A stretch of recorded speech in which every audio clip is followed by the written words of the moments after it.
বিসমিল্লাহির রহমানির রহিম। প্রিয় শিক্ষার্থী, এসএসসি 2026 সালের মান নির্ণয়ের সংক্ষিপ্ত প্রশ্ন নিয়ে হাজির হয়েছি।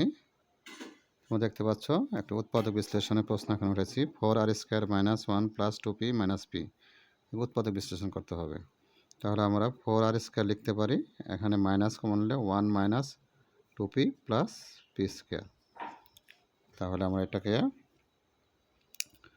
4r² মাইনাস, এটা আমরা সূত্র প্রয়োগ করতে পারি, a² - 2ab + b²।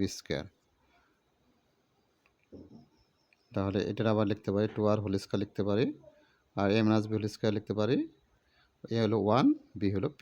তাহলে এখানে a² - b² সূত্র লিখতে পারি a + b whole into a - b। মাইনাসের সময় বিজোড় চিহ্ন পরিবর্তন হয়, তাহলে p। আমরা এটা সাদা লিখতে পারি 2r - p + 1, 2r + p - 1। এটাই আনসার। আশা করি বুঝতে পেরেছো।